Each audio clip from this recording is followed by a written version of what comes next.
अस्सलाम वालेकुम एवरीवन। आज की इस वीडियो में हम डिस्कस करेंगे और आज का टॉपिक है what is the best way to include CSS file, why use import.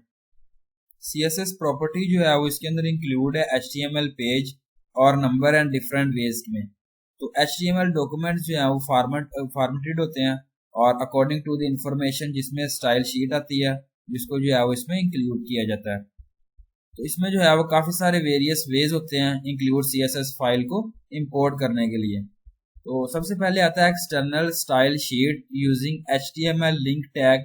External CSS जो है वो सेपरेट कर रहा होता है सीएसएस फाइल को, जिसमें काफ़ी सारी चीज़ें हैं, जिसमें स्टाइल प्रॉपर्टी आती है with the help of tag attributes के साथ। For example class, ID, heading etcetera.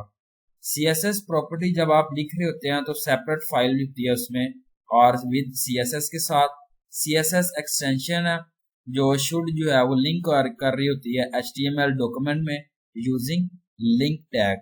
इसका मतलब ये है कि हर एलिमेंट जो है उसका आप स्टाइल को सेट कर रहे होते हैं और अप्लाई कर रहे होते हैं क्रॉस वेब पेजेस पर। लिंक टैग जो है वो हम यूज करते हैं लिंक एक्सटर्नल स्टाइल शीट पे एचटीएमएल वेब पेज के साथ, जिसमें लिंक जो है वो यहाँ बताया गया और लिंक जो है वो यहाँ उसके बाद स्टाइल शीट है, एच रेफरेंस है, उसके बाद जो है वो स्टाइल सीएसएस है। इसके बाद आता है external style sheet using the import eighty rule. Eighty rule जो है वो एट रूल मस्ट जो है वो इंक्लूड होता है विद इन स्टाइल टैग, और जिसमें जो है वो इनसाइड द स्टाइल शीट में, जिसमें स्टाइल आता है इंपोर्ट यूआरएल है स्टाइल डॉट सीएसएस। स्टाइल यहाँ पे क्लोजिंग टैग से रिप्रेजेंट किया गया। थर्ड है internal style sheet using style element. इसको हम यूज करते हैं जब आप सिंगल एचटीएमएल डॉक्यूमेंट को स्टाइल कर रहे होते हैं यूनिक, और सीएसएस रूल जो है वो सेट किया जाता है कि आपने जो है वो एचटीएमएल फाइल की हेडिंग सेक्शन किस तरीके से क्रिएट करना है। सीएसएस जो है वो एम्बेडेड होता है with in the HTML file के साथ।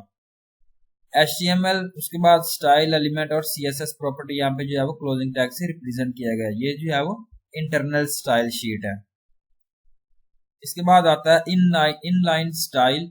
इनलाइन स्टाइल जो है वो CSS में, CSS की प्रॉपर्टी में, जिसमें बॉडी सेक्शन आता है जो अटैच्ड होता है एलिमेंट के साथ, जिसको हम कहते हैं इनलाइन CSS। इसमें जो है वो डिफरेंट काइंड के स्टाइल होते हैं जो स्पेसिफाइड कर रहे होते हैं HTML टैग में यूजिंग स्टाइल एट्रीब्यूट। इसको हम जो है वो यूज करते हैं जब हम अप्लाई कर रहे होते हैं यूनिक स्टाइल को सिंगल एलिमेंट के लिए। इसके बाद यहाँ पे आप देख सकते हैं कि स्टाइल H1 हेडिंग 1 स्टाइल है। उसके बाद स्टाइल प्रॉपर्टी यहाँ पे जो है बताया गया स्टाइल की प्रॉपर्टी, टाइटल पुट किया गया, उसके बाद जो हेडिंग 1 से क्लोजिंग टैग रिप्रेजेंट किया गया। इसके बाद है best approach external style sheet using HTML link tag. एक बेस्ट मेथड है जब आप इसको यूज कर रहे हैं लिंक एलिमेंट के लिए।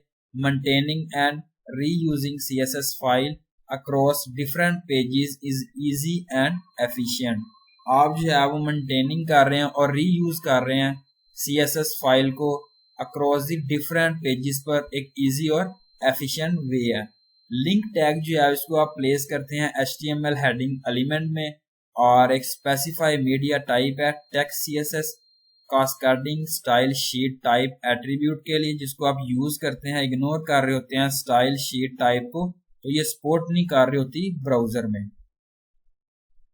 एग्जाम्पल 1 है जिसमें आप देखें कि यूज किया गया CSS प्रॉपर्टी को। इसमें आप फाइल जो है वो सेव कर सकते हैं यूजिंग CSS एक्सटेंशन के साथ, जिसमें बॉडी बैकग्राउंड कलर है, और जो है वो यहाँ पे main text align centre put किया गया। उसके बाद GFG है, कलर आपने जो है यहाँ पुट करना होता है जो सा आप करना चाह रहे हैं। उसके बाद फॉन्ट साइज जो है 50 पिक्सल है, फॉन्ट विड्थ बोल्ड और गीक्स यहाँ पे जो है यहाँ पे देखें कि हैश जो है वो शो किया गया है।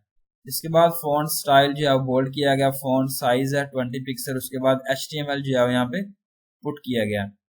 HTML के अंदर जो है वो डॉक्यूमेंट टाइप HTML और HTML हेडिंग है, जिसमें ओपनिंग टैग से यहाँ पे रिप्रेजेंट किया गया।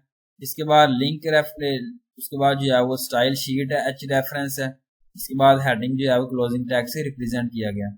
इसके बाद बॉडी आता है जिसमें यहाँ पे ओपनिंग टैग जो है वो रिप्रेजेंट किया गया। इसके बाद जो है वो डिव क्लास मेन है। इसके बाद डिव क्लास GFG यहाँ बताया गया। उसके बाद जो है वो कंप्यूटर पोर्टल है। डिव बॉडी और HTML यहाँ पे क्लोजिंग टैग से आपने रिप्रेजेंट करना है। आउटपुट जो है वो यहाँ पे आप देख सकते हैं, कलर जो है वो बैकग्राउंड पे ब्लू किया गया, उसके बाद यहाँ पे ग्रीन कलर से जो है वो टेक्स्ट लाइन सेंटर और यहाँ पे जो है वो पोर्टर प्रोग्राम यहाँ पे पुट किया गया पैराग्राफ या पेज में। सेकेंड एग्जाम्पल में जो है वो डिस्क्राइब किया गया इंटरनल और एम्बेडेड CSS, तो जिसमें HTML डॉक्यूमेंट टाइप आ जाता है आपका, उसके बाद आपने हेडिंग पुट करनी है जिसमें title internal CSS title put करना है, इसके बाद जो है वो स्टाइल आपने पुट करना होता है, उसके बाद मेन है और जिसमें आप टेक्स्ट अलाइन सेंटर आपने पुट करना है GFG, colour font size font weight जो है वो बोल्ड है, जिसके बाद फॉन्ट स्टाइल जो है वो बोल्ड किया गया, फॉन्ट साइज जो है वो इतना है, स्टाइल हेडिंग जो है वो यहाँ पे क्लोजिंग टैग से आपने रिप्रेजेंट करना है। उसके बाद आपने जो है वो बॉडी पुट करना होता है ओपनिंग टैग से, जिस तरह डिव क्लास है, मेन है, GFG है, उसके बाद डिव क्लास है, कंप्यूटर साइंस पोर्टल आपने पुट करना है, डिव और बॉडी जो है वो क्लोजिंग टैग से आपने रिप्रेजेंट करना है इसको। यहाँ पे जो है वो HTML क्लोजिंग टैग्स आउटपुट जो है वो यहाँ पे आप देख सकते हैं Geeks for Geek यहाँ पे जो है वो ग्रीन कलर से रिप्रेजेंट किया गया और यहाँ पे जो है वो टेक्स्ट लाइन सेंटर आप चेक कर सकते हैं। थर्ड एग्जाम्पल में जो है वो डिस्क्राइब किया गया इनलाइन CSS को, जिसमें HTML डॉक्यूमेंट टाइप हेडिंग आता है, हेडिंग में जो क्या है इनलाइन CSS है और इसमें जो है वो हेडिंग क्लोजिंग टैग से रिप्रेजेंट करना है। इसके बाद बॉडी है जिसमें आप पेज स्टाइल या फिर पैराग्राफ स्टाइल आप यहाँ बता रहे हैं, कलर फॉन्ट साइज इतना, फॉन्ट स्टाइल जो है वो टैली होना चाहिए, text align centre Geeks for Geek paragraph जो है वो क्लोजिंग टैग से रिप्रेजेंट करना है। इसके बाद बॉडी और HTML यहाँ पे ओपनिंग टैग से आपने क्लोज करना है। आउटपुट जो है वो यहाँ पे आप देखें कि इटालियन जो है वो यहाँ पे यूज किया गया फॉन्ट साइज वगैरह। इसके बाद आता है इंपोर्ट रूल। इंपोर्ट रूल जो है वो हम यूज करते हैं जब हम इंपोर्ट कर रहे होते हैं वन स्टाइल शीट को अनदर स्टाइल शीट के साथ, तो इस रूल को जो है वो सपोर्ट कर रहा होता है मीडिया क्वायरीज, तो यूजर जो है वो इंपोर्ट कर रहा होता है मीडिया और डिपेंडेंट स्टाइल शीट को।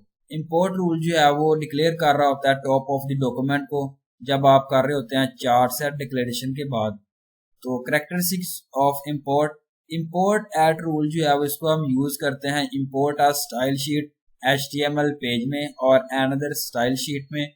इंपोर्ट एट रूल जो है वो हम यूज करते हैं एड मीडिया क्वायरीज, इंपोर्ट कर रहे होते हैं मीडिया डिपेंडेंट में, इसको हम यूज करते हैं डिक्लेयर कर रहे होते हैं at the top of the document के लिए।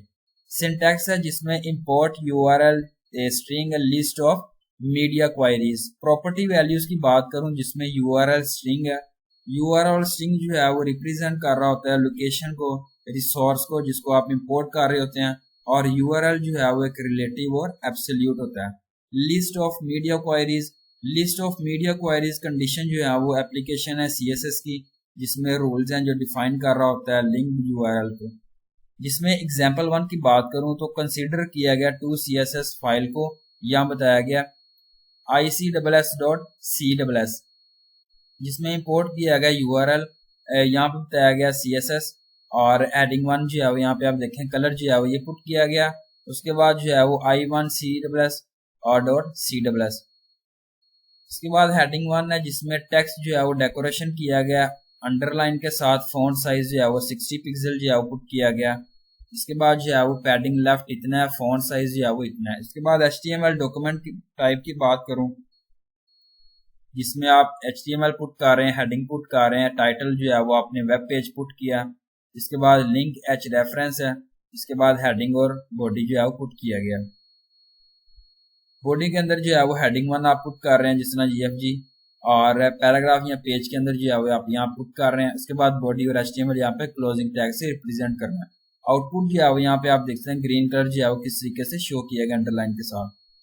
तो एग्जाम्पल 2 है जिसमें आप यहाँ पे देख सकते हैं कि सेम प्रोसेस है, डॉक्यूमेंट टाइप HTML है, उसके बाद हेडिंग आपने पुट करनी होती है, टाइटल क्या है, इंपोर्ट प्रॉपर्टी है, और स्टाइल टाइप क्या है, टेक्स्ट CSS है।